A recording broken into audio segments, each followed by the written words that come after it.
Good evening. This is CTV News for Friday, August 3rd. I'm Patricia Valone. Thank you for joining us tonight. Well, police arrest a woman for allegedly setting fire to a popular eatery in Upper Marlboro, and investigators say she's a former employee. 26-year-old Jessica Poole has been charged with 2 counts of first-degree arson and reckless endangerment, among others. As we reported yesterday, the blaze at Als Country Kitchen in the 14,700 block of Main Street spread to an upstairs apartment and damaged neighboring buildings. I got a text in the middle of the night from a friend with a picture of the flames 20 feet in the air. And luckily I own this building next door, and it's got minor damage, but it's okay. They're great people. Nick and Debbie, the owner of Als Country Kitchen. They're great people. Of course they're upset. They're very upset. The community, the town of Marlboro is upset. We're all upset because they're friends. And fire officials estimate that the damage is at $250,000.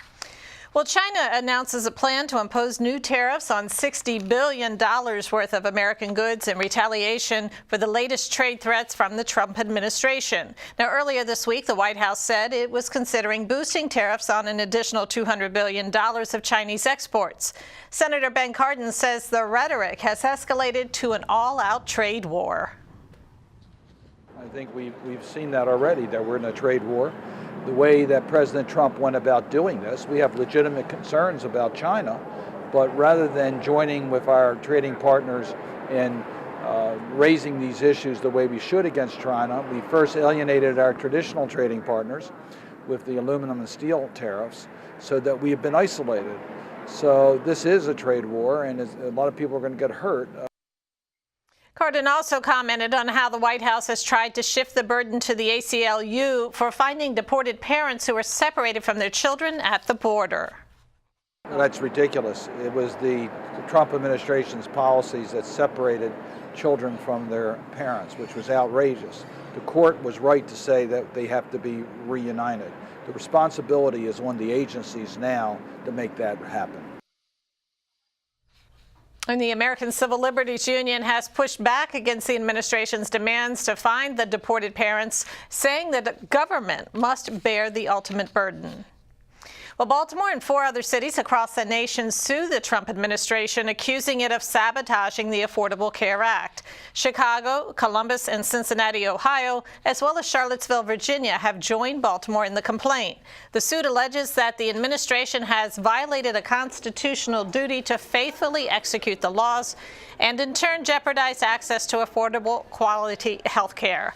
Now, the suit was filed in Maryland federal court.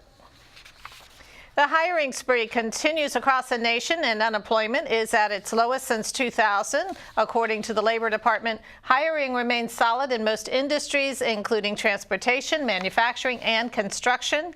The economy added almost 200,000 jobs, and unemployment fell slightly to 3.9% in July. African American and Hispanic unemployment rates are the lowest since the early 1970s. Well, the Prince George's Office of Information Technology holds its Dream Team Challenge today.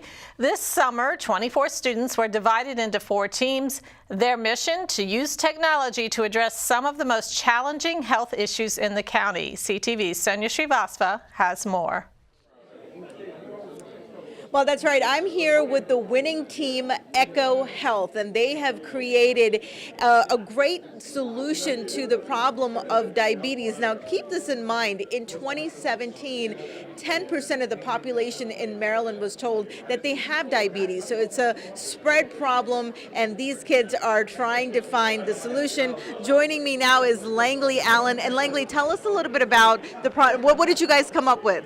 Well, basically, we came up with a wristband that allows patients to track their nutrition through natural language processing. And basically, Alexa would be able to hear the different foods that they were eating throughout the day in order to give them recommendations in terms of what they should be eating.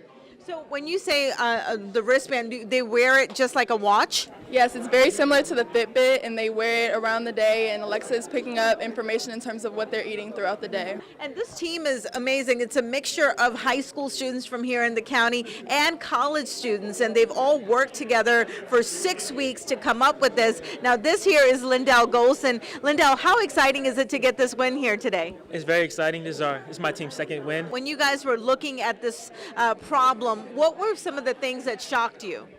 What shocked me was the high percentage of people with diabetes and how deadly this can be. We looked into like you can lose your foot, limbs, everything. It's very deadly, and how easy it is to lose track of your blood pressure. It's just great that these are young people that are solving today's problems here and now, and so not just learning a skill during the summer, but actually, solving these problems and creating businesses. When they walk in for about a week, I have no idea the color of their eyes. I don't know how their little voice sound because they're like this. And they're so meek. So as the weeks go by, I see them, bright eyes, they get louder, they get bolder. So the growth is absolutely amazing. Well, congratulations to them. I'm going to send it back to you in the studio. I'm Sonia Shrivastava. Yes, congrats to them. And as you saw, each member received an Apple Watch. In addition to other prizes, the teams were judged by a panel which included Rashern Baker.